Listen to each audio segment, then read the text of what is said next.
নমস্কাৰ বন্ধু-বান্ধৱীসকল আপোনালোকক education for Assam চেনেলটোলৈ প্ৰথমতে স্বাগতম জনাইছোঁ। আজিৰ এই ভিডিঅ'টোত আমি আলোচনা কৰিম ৪৭১৬টা পদ যি পূৰণ কৰিব বুলি ইতিমধ্যে আমি বহু ঠাইৰ পৰা গম পাই আছোঁ সেই বিষয়ে। আৰু চাওক মাথো ৪৭১৬ পদ বুলি নহয়, গোটেইবোৰ হিচাপ কৰিবলৈকে গ'লে হয়তো ৮-১০ হাজাৰ অসম চৰকাৰৰ বিভিন্ন ধৰণৰ গ্ৰেড 3-4ৰ পোষ্ট বৰ্তমান যিবোৰ বিজ্ঞাপন প্ৰকাশ হৈ গৈছে আৰু বহুতৰ আমি অলৰেডি এপ্লাইও কৰিছোঁ। আৰু ইয়াৰ ভিতৰতে কিছুমান পদৰ আবেদন এতিয়ালৈকে আহিব আছে, সেইবিলাকৰ বিষয়ে আপোনালোকক জনাম। আহক ভিডিঅ'টো আৰম্ভ কৰোঁ।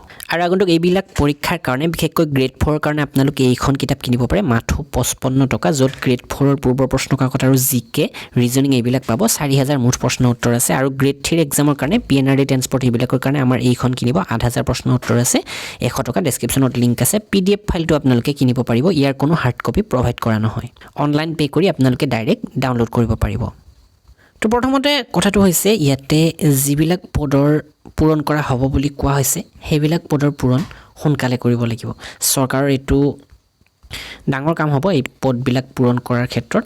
বৰ্তমান ছাব ইন্সপেক্টৰ পৰীক্ষাটো যথেষ্ট ধুনীয়াকৈ অনুষ্ঠিত হৈ গৈছে। সেই দিশলৈকে চালে বাকীবিলাক পৰীক্ষাও চিজিলকৈ হৈ যাব বুলি এটা বিশ্বাস হয়।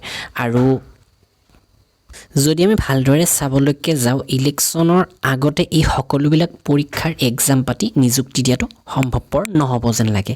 কিন্তু তথাপি অন্ততঃ 50% তেওঁলোকে ইচ্ছা কৰিলে দিব পাৰিব বুলি বিশ্বাস আছে।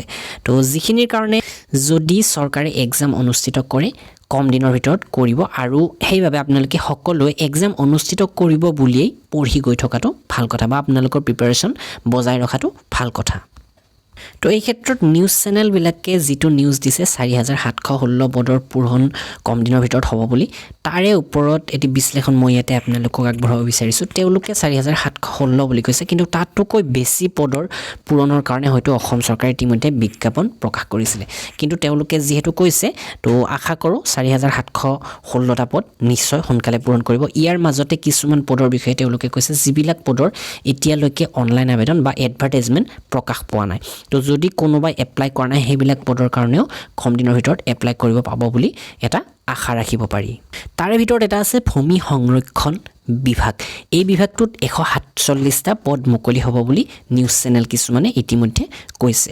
আৰু এই 147টা পদৰ বিজ্ঞাপন এতিয়ালৈকে প্ৰকাশ হোৱা নাই। ইয়াতে গ্ৰেড 3 আৰু গ্ৰেড 4ৰ পোষ্ট থাকিব, য'ত গ্ৰেজুৱেশ্যন বা হায়াৰ ছেকেণ্ডাৰী আৰু 8 পাছৰ কাৰণে বিভিন্ন ধৰণৰ পদ দেখা পোৱা যাব। আৰু ইতিমধ্যে আমি পঞ্চায়ত আৰু গ্ৰামোন্নয়ন বিভাগৰ 1004টা পদৰ কাৰণে অনলাইন আবেদন কৰিছোঁৱেই। তাৰ উপৰি আছে পৰিবহণ বিভাগ, যিটোত 225টা পদ আহিছিলে, সেইবিলাকৰ কাৰণেও ইতিমধ্যে অনলাইন কৰা হৈ গৈছে। তো ইয়াতে তাৰ পাছতে ক্ৰীড়া আৰু যুৱ কল্যাণ বিভাগ, যিটো আমি directorate of sports and youth welfare Assam বুলি ক'ব পাৰোঁ। এই বিভাগটোৰ ফালৰ পৰাও প্ৰায় 342টা পদৰ আবেদন ইতিমধ্যে আহি গৈছে। GMDAৰ পৰা 52টা পদৰ অনলাইন আবেদন হোৱাৰ কথা। তাৰ পাছতে আছে বন আৰু পৰিৱেশ বিভাগ, আৰু ইয়াতে 1080টা পদৰ ইতিমধ্যে অনলাইন আবেদন হৈ গৈছে, যিটোৰ কাৰণে আমি 2016-17 চনতো এবাৰ এপ্লাই কৰিছিলোঁ। তো এইকেইটাৰো পৰীক্ষা অনুষ্ঠিত কৰি নিযুক্তি দিব বুলি কোৱা হৈছে। কৰ্পৰেশ্যন বিভাগত আছে 174টাকৈ পদ। গুৱাহাটী উন্নয়ন বিভাগত 96টা, গুৱাহাটী পৌৰ নিগমত 58টা পদ মুকলি হৈছে, বা কিছুমান হোৱা নাই এতিয়ালৈকে। তো ইয়াৰ পিছতে কোৱা হৈছে যে ট্ৰেন্সফৰ্মেশ্যন এণ্ড ডেভেলপমেণ্ট বিভাগ যিটো আছে, তাৰ পৰা 297টা পদৰ বিজ্ঞাপন মুকলি হ'ব।